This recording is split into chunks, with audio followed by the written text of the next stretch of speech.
Hello student, thermodynamics के दो lecture हमने कंप्लीट कर दिए हैं। बेसिक टर्म्स उसमें थे 1 एंड 2। उसमें फिर से एक बार रिपीट कर रहा हूँ। System, surrounding, universe, physical process, chemical process, isothermal, isobaric, isochoric, adiabatic, extensive, intensive, reversible, irreversible, state function, path function, ये सारे टॉपिक जो थे वो बेसिक टर्म्स थे, वो हमने पढ़ लिए हैं। ठीक है। और पूरे चैप्टर में मैंने फर्स्ट डे बता दिया था you have to study change in energy and how many types of change, only 4। Okay, तो आज से हम चैप्टर स्टार्ट कर रहे हैं। Actually this is part 1। और पार्ट 1 जो है उसमें दो चेंज आपको पढ़ने हैं, डेल्टा यू और डेल्टा एच। और इसमें zero law of thermodynamics and first law, ये दो लॉ कवर भी होने वाले हैं। जीरो लॉ के बारे में मैंने आगे जो लेक्चर था उसमें आपको बता दिया है।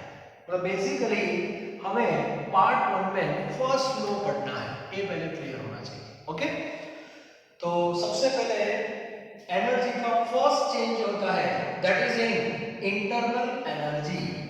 तो सबसे पहले सबको इंटरनल एनर्जी के बारे में पता होना चाहिए।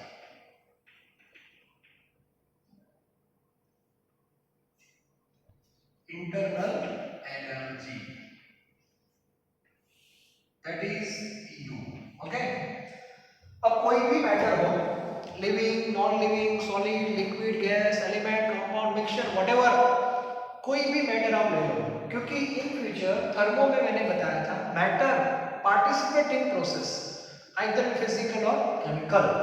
तो जो मैटर है जिसको हम बोलते हैं system, system actually made up of molecules, molecule contain atom, atom contain proton, neutron, electron, ये सब हमें पता है। ओके, और ये जो छोटे छोटे पार्टिकल्स होते हैं वो मोशन में होते हैं according to temperature, vibration, motion होता है, बहुत टाइप के मोशन उसके अंदर होते हैं। And due to motion whatever energy present in system that is called kinetic energy. System के अंदर जो मोशन होता है, फिर वो मॉलिक्यूल का हो, एटम का हो या पार्टिकल का हो, वो डिपेंड करता है कि मैटर किस स्टेट में है। ठीक है, तो मोशन के बेस पे जो भी एनर्जी सिस्टम के अंदर ऑलरेडी स्टोर होती है that is called kinetic energy. Okay, second, ये जो पार्टिकल्स होते हैं प्रोटॉन, न्यूट्रॉन, इलेक्ट्रॉन, वो चार्ज पार्टिकल है, पर्टिकुलर प्रोटॉन एंड इलेक्ट्रॉन। तो इलेक्ट्रॉन इलेक्ट्रॉन के बीच में रिपल्सन होता है, प्रोटॉन इलेक्ट्रॉन के बीच में अट्रैक्शन होता है। So due to charge present on particle, attraction as well as repulsion always present in system, and due to that whatever energy stored in system that is called potential energy. It means kinetic plus potential का जो combination है that is called IE. It means internal energy U. So U is equal to kinetic energy plus potential energy. सबसे पहले पता होना चाहिए। Okay, एक basic information. Now kinetic energy, internal energy depends on what? So internal energy basically depends on temperature.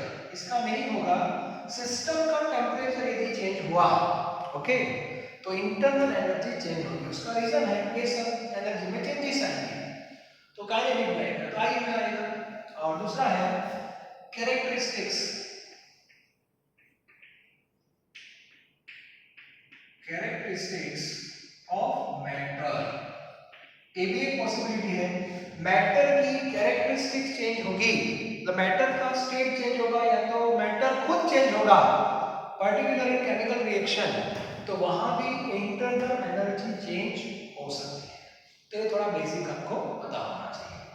अब हम आगे बढ़ रहे हैं, आपको थर्मो का फर्स्ट लॉ यहां पे पढ़ना होता है, first law of thermodynamics. First law of thermodynamics. A first law of thermodynamics जो है that is conservation of energy, that is known as conservation of energy, ऐसा भी हम लिख सकते हैं, कंजर्वेशन ऑफ एनर्जी। ओके, अब इसका जो स्टेटमेंट है वो बहुत सालों से बोलते हैं, total energy of the universe remains constant, energy neither can be created nor can be destroyed but it can transform from one form to another. ऐसा हम बहुत सालों से पढ़ते आ रहे हैं। ये जो स्टेटमेंट है this is first law of thermodynamics. अब वो जो स्टेटमेंट है उसको हम मैथमेटिकल टच देने जा रहे हैं। ओके, अब थर्मो की फर्स्ट फॉर्मूला जो आ रही है that is in the form of changing internal energy. Okay, तो मान लो कि वो फॉर्मूला कैसे लाएंगे, बहुत सिंपल मेथड है। सिस्टम पहले किस स्टेट में होती है मुझे बताओ, पहले वो होती है इनिशियल। अब मान लो कि सिस्टम है, अब ये उसका इनिशियल स्टेट है, अब इसको यहां से इधर ला रहे हैं एंड दिस इज फाइनल। अब ये जो प्रोसेस है वो फिजिकल भी हो सकती है और केमिकल भी हो सकती है। फिजिकल वार्मिंग में सॉलिड है तो लिक्विड हो जाएगा, लिक्विड है तो गैस हो जाएगा, like this is physical process. Chemical है तो रिएक्टेंट है तो प्रोडक्ट हो जाएगी। ओके, मतलब सिस्टम कोई भी प्रोसेस में इन्वॉल्व हो सकती है। तो हम स्टार्ट करते हैं बॉटम से। सबसे पहले इनिशियल स्टेट।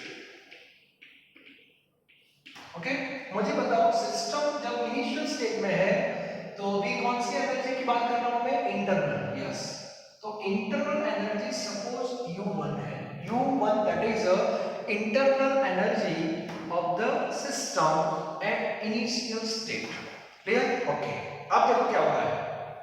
अब वो सिस्टम जब आगे बढ़ रही है इनिशियल टू फाइनल, तो बीच में दो पैरामीटर फेस करने पड़ते हैं, दो पैरामीटर फेस करने पड़ते हैं। Sometimes both, sometimes only one, लेकिन जनरल बेस पे हम बात करें तो दो पैरामीटर उसको फेस करने हैं। ओके, उसमें सबसे पहला जो पैरामीटर होता है दैट इज हीट।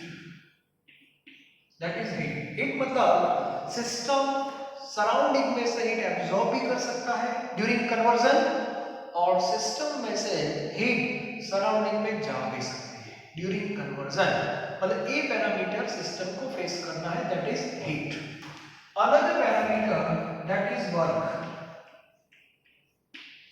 ये दो पैरामीटर वर्क भी उसको फेस करना पड़ेगा, मतलब बीच में सिस्टम के ऊपर भी वर्क हो सकता है और सिस्टम थ्रू भी वर्क हो सकता है, तो ए पैरामीटर भी उसको फेस करना है। और ये दोनों पैरामीटर फेस करने के बाद सिस्टम कहां पे जा रही है, and that is final state. और फाइनल स्टेट में उसकी जो इंटरनल एनर्जी है दैट बिकम्स U2। बीच में कुछ तो आएगा एडिशन, मतलब व्हाटएवर हम देखेंगे आगे। तो अभी इतना माइंड सेट करो कि जब आप सिस्टम इनिशियल से फाइनल में जा रही है तो बीच में ये दो पैरामीटर उसको फेस करते हैं, हीट एंड वर्क। मान लो कि आप घर से बाहर निकले, पापा से कुछ पैसे लिए, अच्छी बात है, आपके वॉलेट में कुछ पैसे थे, थोड़े पापा ने दिए मतलब वो पैसे in the form of heat आपके वॉलेट में ऐड हो गए। उसके बाद आप आगे बढ़ते हो, रास्ते में आपको वर्क करना पड़ेगा, देखते कैसे वर्क आता है, और फिर आपके पास वॉलेट में U2 पैसे होंगे। तो इस बेस पे जनरल बेस पे मैं आपको बता रहा हूँ कि सिस्टम जब इनिशियल से फाइनल की ओर बढ़ रही है तो बीच में उसको दो पैरामीटर फेस करने हैं, हीट एंड वर्क।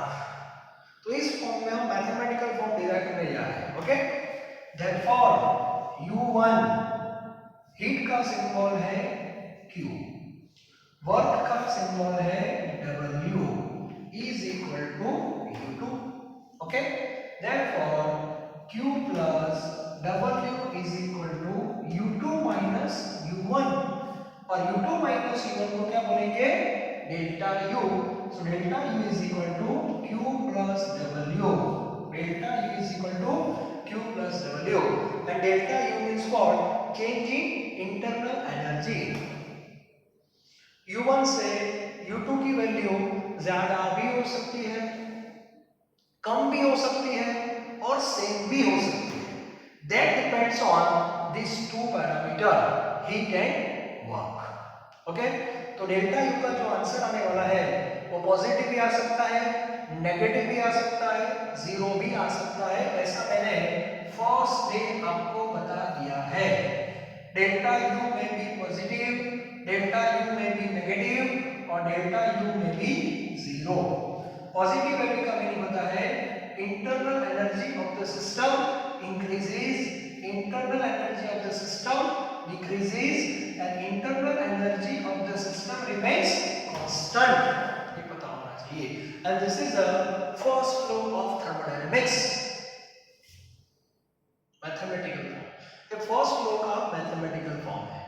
अब थर्मो में उसमें साइन के बारे में कुछ चेंजेस किए हैं, वो भी मैं आपको बता दूं। अब थर्मोडायनेमिक्स में साइन कन्वेंशन सेट किया हुआ है और उसको फॉलो करना है। Okay, so according to thermodynamics,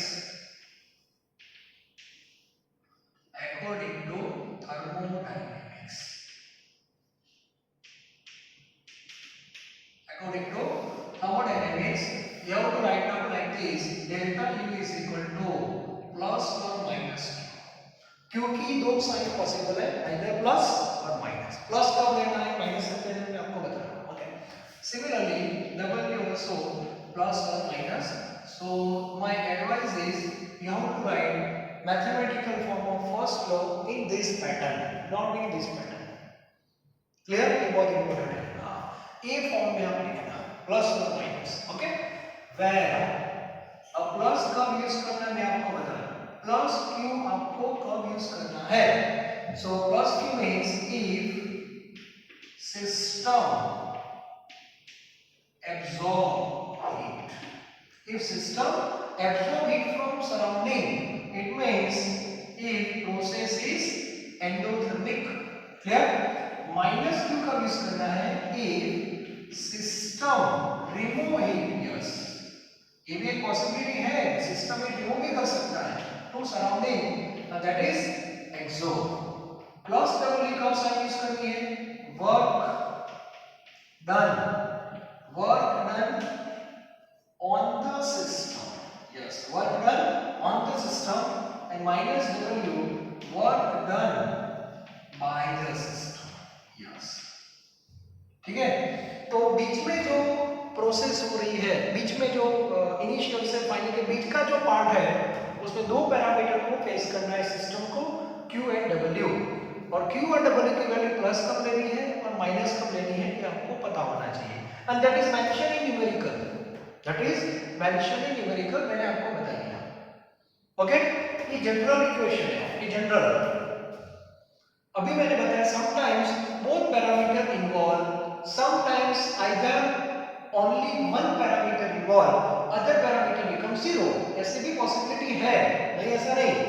लेकिन अभी मैंने आपको बताया कि डेल्टा यू जो है उसकी तीन पॉसिबिलिटी है, positive, negative and zero. That depends on Q and W। एक सिंपल मैं आपको एग्जांपल दे रहा हूं वॉलेट का।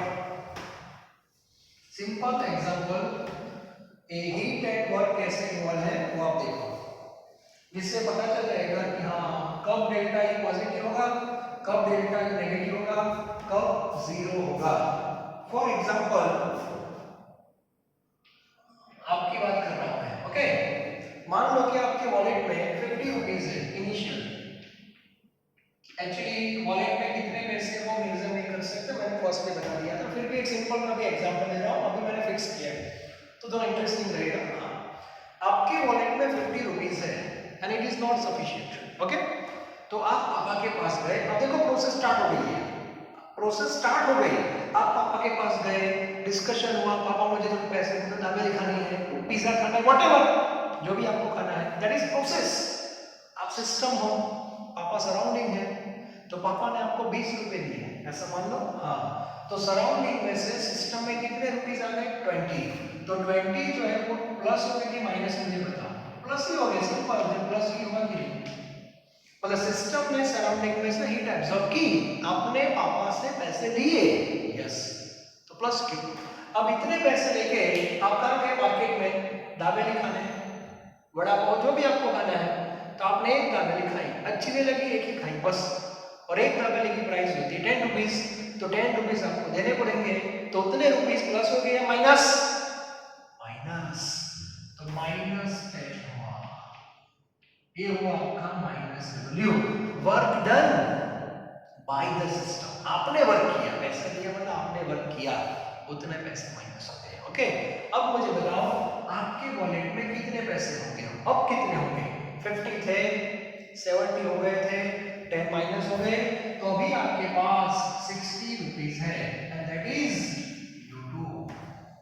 सो इन दैट केस U1 की कंपेयर में U2 की वैल्यू ज्यादा होगी कि नहीं, तो इसका चेंज क्या आएगा, delta U U2 minus U1, and U2 minus U1 means 60 minus 50, this is not 10 plus 10, तो चेंज पॉजिटिव, और चेंज पॉजिटिव आए हैं मतलब वैल्यू क्या हुई, इंक्रीज, तो ओवरऑल पूरी प्रोसेस में वॉलेट में 50 रुपीस थे, उसका कितना हो गया 60, उसका रीजन है सिंपल लॉजिक, पापा ने जितने पैसे दिए थे उसकी कंपेयर में खर्च आपने बहुत कम किया, एक्सपेंस आपने कम किया, पापा ने 20 रुपए दिए थे, आपने 10 रुपीज ही दिए उसको, तो 10 रुपए आपके पास एक्स्ट्रा हो गए कि नहीं, तो 50 के 60 हो गए, फिनिश।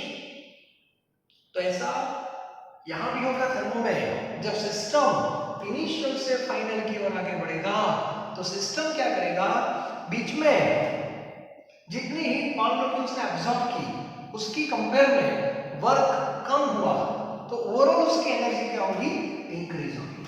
ठीक है, सेकंड केस, फर्स्ट केस था, चलो फिर से एक बार, आपके पास 50 रुपीस थे, पापा ने कितने दिए 20, ट्यूसडे फिर से दाबेली बहुत अच्छी लगी, 3 खा गए, ओके, माइनस 30 रुपीस।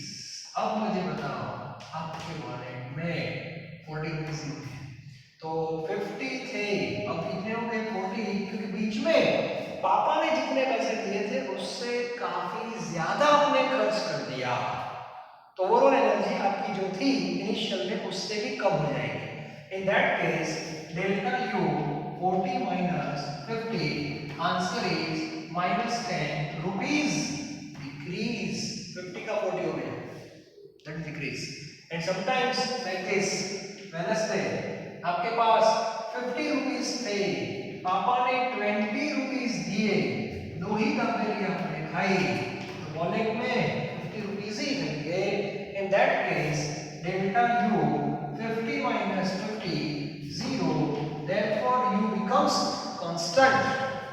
क्लियर? तो ये सिंपल एग्जांपल है, इस बेस पे आपको थोड़ा सोचना है सिस्टम के बारे में। तो जब भी सिस्टम इनिशियल से फाइनल की ओर जा रही है, यहाँ पे सिस्टम कौन है, वॉलेट, वॉलेट है वो सिस्टम है, क्लियर होना चाहिए। तो थर्मो में जो सिस्टम है उसके पास भी एनर्जी है U1, और U1 से U2 तक की जो जर्नी है उसमें 2 पैरामीटर को फेस करना है, Q एंड W। अब Q की कंपेयर में W बड़ा हो गया, इट मींस सिस्टम ने मान लो कि एब्जॉर्ब की, उससे ज्यादा वर्क कर दिया, एनर्जी कम हो जाएगी, कम वर्क किया तो इंक्रीज रहेगी, और जितनी एनर्जी एब्जॉर्ब की हीट उतना ही वर्क किया तो energy remains constant. Simple thermodynamics है, first law of thermodynamics. Okay, तो ये फॉर्म भी आपको पता होना चाहिए। और इसके बाद मैं 3 केस आपको बता रहा हूं, अभी मैंने बताया दोनों पैरामीटर इन्वॉल्व हो भी सकते हैं, नहीं भी हो सकते। ओके, तो सबसे पहले 3 इम्पोर्टेंट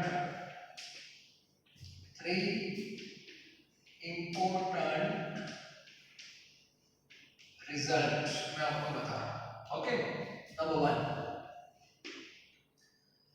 जब सिस्टम इनिशियल से फाइनल में जा रही है, ओके, तो हीट 0 है, और हीट एक्सचेंज ऑफ हीट 0, ऐसा किसमें मैंने पढ़ा था, एडियाबेटिक, ये प्रोसेस हमने पढ़ा है एडियाबेटिक। एडियाबेटिक में आपको पता है Q0 होता है, ओके, अब Q 0 होगा तो डेल्टा U क्या हो जाएगा, ये तो 0 हो गया पूरा टर्म, तो प्लस और माइनस W आएगा, and that work is adiabatic work, either plus और माइनस। साइन तो वो स्टेटमेंट से पता चलेगा कि हमें प्लस लेना है कि माइनस लेना है। Okay, second isochoric, isochoric particular R gives P gas. मैंने डायग्राम बताया था पिस्टन वाला, सबको पता होगा, और ये डायग्राम में यहाँ पिस्टन था, ओके, और नीचे तीन पॉसिबिलिटी मैंने आपको बताई थी, R gives to P, 2R gives P, R gives P। तो R gives P जो था उसमें moles of reactant and product same, proportion same, so volume remains constant. तो मैंने आपको बताया था कि पिस्टन जो है इसकी जो पोजीशन है दैट फिक्स्ड, वो ऊपर भी नहीं जाएगा नीचे भी नहीं जाएगा। So according to physics displacement becomes zero, और वर्क की फॉर्मूला क्या है, फोर्स इनटू डिस्प्लेसमेंट, तो डिस्प्लेसमेंट जीरो हो जाएगा तो वर्क भी जीरो हो जाएगा। So in that case, particular that case, W is equal to 0, therefore delta U is equal to plus or minus Q, ये भी लिख सकते हो, clear. And third case, this is third case, this is general, तो ये तीनों case आपके पास clear होने चाहिए। ओके, तो ये है आपका डेल्टा U। अब टेक्स्ट बुक निकालो, टेक्स्ट बुक में ये जो फॉर्मूला है उससे रिलेटेड एक क्वेश्चन है, इलस्ट्रेशन में ही है, तो थर्मोडायनेमिक्स चैप्टर टेक्स्ट बुक में से ज्यादा मत पढ़ना वरना नींद आ जाएगी। ओके, प्रॉब्लम 6.1 देखो, प्रॉब्लम 6.1 इससे रिलेटेड है, problem 6.1।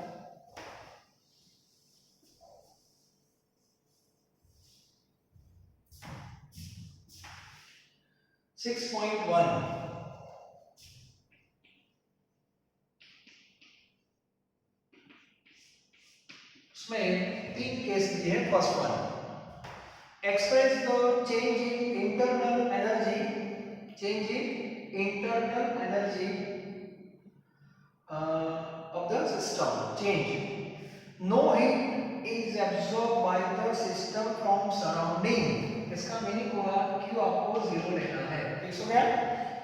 But work is done on the system, work is done on the system मतलब प्लस W, फिक्स हो गया। तो डेल्टा U की फॉर्मूला हो जाएगी, तो जीरो हो गया, सो प्लस W मतलब एडियाबेटिक वॉल, ऐसा हम बोल सकते हैं। Okay, B, no work is done on the system मतलब इसमें वर्क ही नहीं हो रहा है, that is W zero, but Q amount of it is taken out from the system, from the system, system में से ही ले ली मतलब एक्सोथर्मिक हो गया, तो आपको Q क्या लेना है, माइनस लेना है। So in that case delta U is equal to minus Q, delta is equal to minus Q। और थर्ड सी, सी में W amount of work is done by the system. By the system means minus W, and Q amount of it is supplied to the system. Supplied to the system means plus Q. So delta U is equal to plus Q minus W. Clear? तो इस base पे हमें sign convention fix करना होता है, और इसके base पे एमसीक्यू भी आते हैं, बहुत सिंपल एमसीक्यू, लेकिन आपके दिमाग में होना चाहिए मुझे प्लस Q कब लेना है, माइनस Q कब लेना है। एंडो है तो प्लस Q, एक्सो है तो minus Q। Work done on the system है तो plus W, work done by the system है तो माइनस W, ठीक है। तो आज का ये लेक्चर था, फर्स्ट फ्लो मैंने आपको बता दिया। नेक्स्ट लेक्चर में हम आगे बढ़ेंगे। अब आगे हम क्या पढ़ेंगे, तो देखो डेल्टा U की फॉर्मूला आपके पास आ गई, क्लियर। अब Q और W सेपरेटली आपको पढ़ना है, इंडिविजुअल पढ़ना है, डिटेल में। यस, अब Q के बारे में ज्यादा पढ़ने की जरूरत नहीं, Q मतलब हीट होती है, हीट के बारे में क्या पढ़ गया, ओके। लेकिन ये जो W है इसके बारे में हमें पढ़ना है, वर्क के बारे में, क्योंकि वर्क की फॉर्मूला है फोर्स इनटू डिस्प्लेसमेंट, ये सब। और वर्क दो टाइप के होते हैं, रिवर्सिबल वर्क भी होता है, इरिवर्सिबल वर्क भी होता है। तो कल से हम वर्क जो है वो इंडिविजुअल टॉपिक के बेस पर पढ़ेंगे। What is the meaning of work? Physics में वर्क का पूरा चैप्टर है, टॉपिक है वर्क के बारे में। अब केमिस्ट्री में हम वर्क को कैसे हैंडल करते होते हैं, अभी मैंने जनरल आपको बता दिया डेल्टा E के बारे में। अब हम डिटेल में जाएंगे, Q क्या है, W क्या है, ठीक है? तो नेक्स्ट लेक्चर में इसको पढ़ेंगे। तब तक thank you very very much. Okay, topic wise आगे बढ़ रहे हैं। Thank you very very much.